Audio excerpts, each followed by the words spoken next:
Welcome back to BCN news.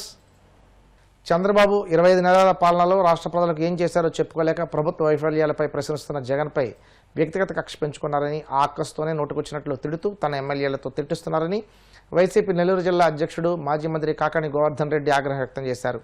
2 ఏళ్ల చంద్రబాబు కూటమి పాలనంతా కెమెరాల మధ్యనే సాగిందని, ఒక కుటుంబానికి న్యాయం చేస్తే మిగిలిన లక్షలాది కుటుంబాలు ఎవరు న్యాయం చేస్తారని ప్రశ్నించారు. నెల్లూరు పర్యటనకు వచ్చిన చంద్రబాబు గంటసేపు మాట్లాడిన జగన్ ప్రెస్ మీట్లో సంధించిన ఏ ఒక్క ప్రశ్నకు సమాధానం చెప్పలేకపోయారని ఎద్దేవా చేశారు. రాష్ట్రంలో ఇప్పుడు ఎక్కడికి వెళ్ళినా సరే పాలన కన్నా కూడా ప్రచారానికి ఎక్కువ విలువ ఇవ్వడం, పరిపాలన కన్నా కూడా ఈవెంట్లకి ఎక్కువగా మోజుపడడం అనేటువంటిది మనం గమనించాం. చంద్రబాబు నాయుడు ఆలోచన ధోరణి ఏ విధంగా ఉంది అంటే, ప్రజల యొక్క సమస్యల పరిష్కారం కన్నా కూడా కెమెరా ముందు చంద్రబాబు నాయుడు గారి నటనలు ఎక్కువైపోయాయి.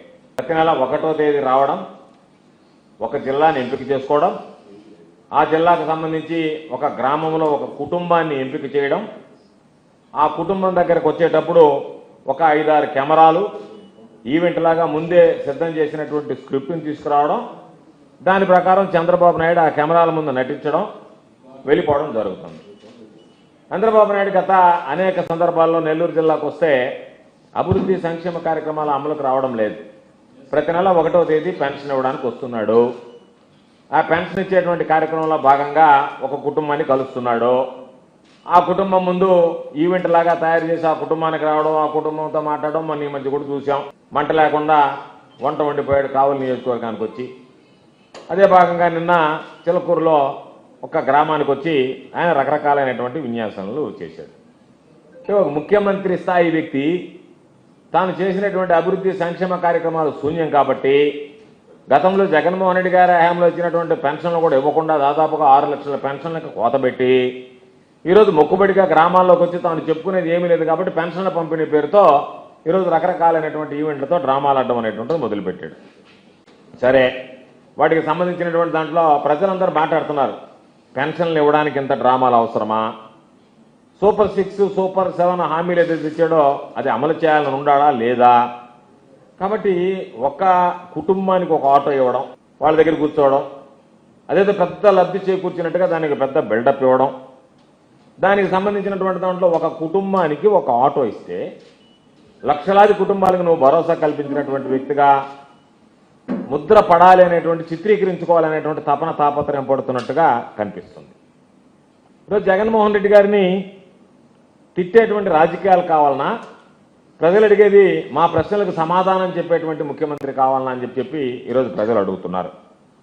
కాబట్టి వీటికి ఎక్కడా కూడా మీరు పరిపాలనకు అధినేతగా వ్యవహరిస్తారా, లేదా పబ్లిసిటీ మాస్టర్గా వ్యవహరించి నేను ఈవెంట్ లాగా చేసి ఏదో ఒక విధంగా మెప్పు పొందాలి, దాని ద్వారా నాకున్నటువంటి సొంత ఛానల్లో పచ్చ మీడియా డబ్బా కొడితే సరిపోతుంది అనేటువంటి ఆలోచనతో ఉన్నారనేటువంటిది ఈరోజు ప్రధానంగా మనం మాట్లాడుకోవాల్సినటువంటి అంశం. అయితే ప్రతి నెల 1వ తేదీ చంద్రబాబు నాయుడు గారు రావడం, ఆయన విన్యాసాలన్నీ కూడా ఒక కుటుంబాన్ని ఎంపిక చేసుకోవడం, ఆ కుటుంబంలో ప్రజలందరూ కూడా ఎదురు చూస్తున్నారు, 1వ తేదీ వస్తుంది, ఈ జిల్లాకు వస్తాడంట, ఏ ఇంటికి వెళ్తాడో, ఏ షూటింగ్ జరుపుతాడో, ఏ సెట్టింగ్ వేస్తాడో, ఏమి డైలాగులు వల్లు వేస్తాడని చెప్పి దాన్ని ప్రజలు చర్చించుకుంటున్నారు తప్ప చంద్రబాబు నాయుడు గారు వచ్చిన తర్వాత ఈ గ్రామంలో అభివృద్ధి జరుగుతాయి, గ్రామంలో అభివృద్ధి పనులు జరుగుతాయి, గ్రామంలో సంక్షేమ కార్యక్రమాలు అవుతాయి, గ్రామాల్లో ఉండేటువంటి ప్రజల సమస్యలు తీరిపోతాయి అనేటువంటిది ఎవరు కూడా ఆలోచించేటువంటి పరిస్థితి లేదు.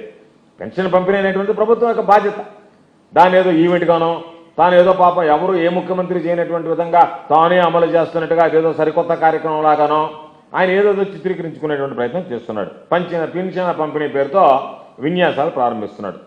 కాబట్టి మేము అడిగేది, పెన్షన్ ఇవ్వడం అంటే ఒక కుటుంబం ముందు కెమెరాలు పెట్టడం, నటించడం కాదు అనేటువంటి విషయాన్ని చంద్రబాబు గుర్తుంటే మంచిది. మీరేం చేస్తున్నారు? ప్రతి నెల జిల్లాకు వస్తున్నారు, ఒక సభ పెడుతున్నారు, అక్కడ ఒక కుటుంబాన్ని ఎంపిక చేస్తున్నారు. ఆ కుటుంబాన్ని ఎంపిక చేయడంలో కూడా ఎవ్వరు రాకూడదు, ఆ వీధిలో ఎవరు ఉండకూడదు. న్యాయవాదుల రక్షణ చట్టాన్ని వెంటనే తీసుకురావాలని, న్యాయవాదులపై జరుగుతున్న దాడులను అరికట్టాలని, న్యాయవాదులందరికీ ప్రభుత్వ సంక్షేమ పథకాలు అమలు చేయాలని ఐఏఏఎల్ రాష్ట్ర ఉపాధ్యక్షుడు చల్లబోయిన రంగారావు డిమాండ్ చేశారు. న్యాయవాదుల అపరిష్కృత డిమాండ్లను నెరవేర్చాలని రాష్ట్ర వ్యాప్త పిలుపుతో భాగంగా శుక్రవారం ఐఏఏఎల్ ఆధ్వర్యంలో పశ్చిమ గోదావరి జిల్లా భీమవరం న్యాయవాదులు కోర్టు ప్రాంగణంలో ధర్నా నిర్వహించారు. ఈ సందర్భంగా చల్లబోయిన రంగారావు మాట్లాడుతూ న్యాయవాదులకు కూటమి నాయకులు ఎన్నికల్లో ఇచ్చిన హామీలను నెరవేర్చాలని డిమాండ్ చేశారు. న్యాయవాదుల రక్షణ, పర్యవేక్షణ చట్టాలను వెంటనే తీసుకురావాలని, న్యాయవాదులపై పెరిగిపోతున్న దాడులను నిలువరించాలని కోరారు. ఈ కార్యక్రమంలో బార్ అసోసియేషన్ జనరల్ సెక్రటరీ బడుగు అశోక్ బాబు, IALL నాయకులు ముల్లుల శ్రీనివాసరావు, వైవి ఆనంద్, మోకా రాముడు, సుబ్బయ్య, ఇంటి సురేష్, ఏ రాజేష్, అద్దంకి రాజేష్, సిహెచ్ సూర్యనారాయణ, బోకూరి విజయరామరాజు తదితరులు పాల్గొన్నారు. ఇక్కడున్న న్యాయవాదులందరికీ కూడా నమస్కారం. ఈరోజు న్యాయ వ్యవస్థ ఫోర్త్ పిల్లర్గా ఉంది.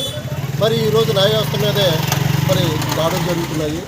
దీన్ని ఖండిస్తూ న్యాయవాదుల హక్కుల కోసం ఈరోజు డిమాండ్ చేస్తూ నిరసన కార్యక్రమం భీమవరం బార్ అసోసియేషన్ తరపున IAL ఇద్దరూ కలిపి ఈ కార్యక్రమాన్ని ఏర్పాటు చేయింది. మరి ఒక న్యాయవాది అటు విక్టిమ్కి, ముద్దాయికి ఒకసారి ఇటు ఉండొచ్చు, ఒకసారి అటు ఉండొచ్చు.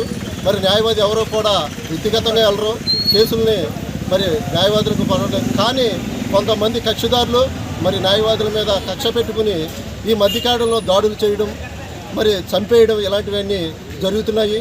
మరి ప్రస్తుతం ఉన్న గవర్నమెంట్ న్యాయవాదులకు రక్షణ చట్టం తీసుకొస్తామని హామీ ఇవ్వడం జరిగింది.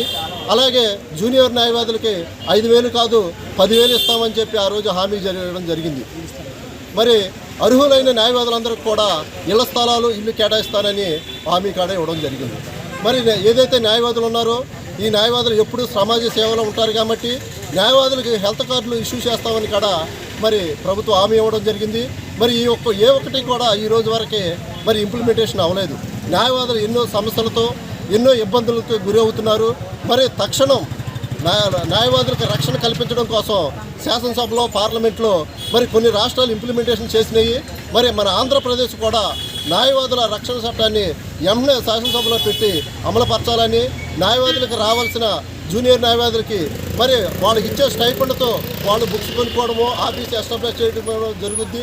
మరి దేశవ్యాప్తంగా బార్ అసోసియేషన్లో ఇండియన్ అసోసియేషన్ ఆఫ్ లాయర్స్, ఇతర న్యాయవాద సంఘాలన్నీ కూడా మరి న్యాయవాదులకి రక్షణ చట్టం ఇంప్లిమెంటేషన్ చేయాలని మనం ప్రధానంగా డిమాండ్ చేస్తున్నాం. అలాగే శాసన సభల్లో కూడా న్యాయవాదుల రక్షణ చట్టం బిల్లును వెంటనే అమలు జరపాలని, మరి ఇలా చూసినట్లయితే దేశవ్యాప్తంగా మరి రాజస్థాన్లో ప్రథమగా మరి రక్షణ చట్టం అమలు జరపడం జరిగింది.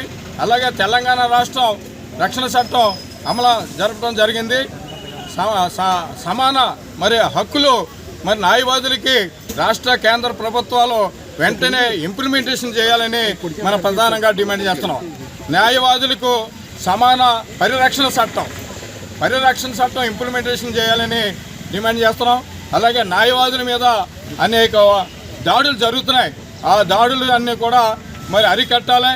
అది పోలీసు వ్యవస్థ కూడా మరి వెంటనే చర్యలు తీసుకోవాలి. అలాగే పొలిటికల్స్ మరి నాయకులు కూడా న్యాయవాదుల మీద మరి దాడి చేయటం, ప్రోత్సహించడం అనేది కూడా జరుగుతుంది. దీన్ని వెంటనే అరికట్టాలని మనం ప్రధానంగా డిమాండ్ చేస్తున్నాం. ఏదైనా న్యాయవాదులకి రక్షణ చట్టం ఇంప్లిమెంటేషన్ కేంద్ర, రాష్ట్ర ప్రభుత్వాలు అమలు జరపాలని ప్రధానంగా డిమాండ్ చేస్తున్నాం. కలియుగ ప్రత్యక్ష దైవం తిరుమల శ్రీ వెంకటేశ్వర స్వామి వారిని కేంద్ర మంత్రి కిషన్ రెడ్డి దర్శించుకున్నారు. వీఐపీ విరామ దర్శన సమయంలో స్వామివారి సేవలో పాల్గొని మొక్కులు చెల్లించుకున్నారు. దర్శనానంతరం వీరికి రంగనాయకుల మండపంలో వేద పండితులు వేదాశిక్షణం అందించగా ఆలయ అధికారులు స్వామివారి తీర్థ ప్రసాదాలు అందజేసి పట్టు వస్త్రంతో సత్కరించారు. వైకుంఠ దేవుడిగా మరి శ్రీ వెంకటేశ్వర స్వామి ఏడుకొండలవాడి యొక్క దర్శనం చేసుకోవడం జరిగింది. ఈ సందర్భంగా నేను కానీ మనమందరం కానీ భగవంతుని ప్రార్థించాల్సింది ప్రస్తుత పరిస్థితుల్లో ఒకటే. ప్రకృతి కారణంగా ఈ సంవత్సరము చాలా తక్కువ వర్షాలు వస్తాయని ప్రపంచమంతా కూడా ఆందోళన చెందుతూ ఉంది. జూన్ మాసంలో రావాల్సినటువంటి వర్షాలలో కొన్ని ప్రాంతాలలో 40%, కొన్ని ప్రాంతాలలో 50% తక్కువ వర్షపాతం నమోదైంది. ఇది చాలా ఆందోళనకరమైనటువంటి అంశం. ప్రపంచంలో అత్యధిక జనాభా కలిగినటువంటి మనలాంటి దేశంలో ఏ సంవత్సరానికి ఆ సంవత్సరం మంచి వర్షాలు కురిస్తేనే కావలసినటువంటి తిండి గింజలు కానీ, దేశానికి కావలసినటువంటి ప్రజల అవసరాలు కానీ మరి తీరుతాయి. నెలట్టయితే విపరీతమైనటువంటి ప్రకృతి వైపరీత్యాలతో మరి అనేక రకాల సమస్యలు కూడా ఉత్పన్నమయ్యే అవకాశం ఉంది. ఈ సందర్భంగా కలియుగ దైవమైనటువంటి శ్రీ వెంకటేశ్వర స్వామిని ప్రార్థించేదొకటే, మన దేశంలోనే కాదు ప్రపంచమంతా కూడా ఈ సంవత్సరం మంచి వర్షాలు రావాలని, ప్రజలకు ఏ కష్టం రాకుండా చూడాలని భగవంతుని ప్రార్థిస్తున్నాను. ప్రజలను కూడా కోరేదొకటే, పడ్డటువంటి ప్రతి నీటి చుక్క వృధా పోకుండా దాన్ని కాపాడుకోవాలి. మరి ఈ సంవత్సరము తక్కువ వర్షపాతం నమోదవుతున్న సందర్భంగా ప్రతి నీటి చుక్క కూడా ఎంతో ప్రాధాన్యత ఉంటుంది. కాబట్టి ప్రతి ఒక్కరు కూడా ఆ దిశలో ఆలోచన చేయాల్సిందిగా నేను మరి ఈ పవిత్ర స్థానం నుంచి ప్రజలకు కూడా విజ్ఞప్తి చేస్తా ఉన్నాను. ప్రతి నీటి చుక్కను ఒదిసి పట్టుకొని దాన్ని కాపాడుకుంటేనే ఈ కష్టకాలంలో ప్రజలకు తాగునీరు కానీ సాగునీరు కానీ మరి ప్రకృతి వైపరీత్యాలకు కానీ ఇబ్బంది లేకుండా మనకు ముందుకెళ్తామని మనం చేస్తాం. వార్తలు ముగించే ముందు ముఖ్యాంశాలు మరోసారి. కడప జిల్లా సున్నపురాళ్లపల్లి వద్ద జేఎస్డబ్ల్యూ స్టీల్ ప్లాంట్ పనులు ప్రారంభించిన సీఎం చంద్రబాబు 16,350 కోట్ల పెట్టుబడితో 2 దశల్లో ఉక్కు పరిశ్రమ నిర్మాణం.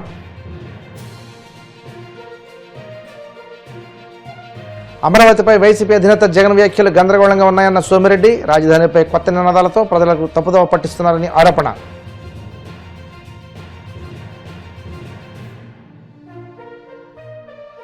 రెండేళ్ల చంద్రబాబు కూటమి పాలనంతా ప్రజా సమస్యలు ప్రక్కన పెట్టి కెమెరాల మధ్యనే సాగింది. మాజీ మంత్రి కాకాణి గోవర్ధన్ రెడ్డి విమర్శలు.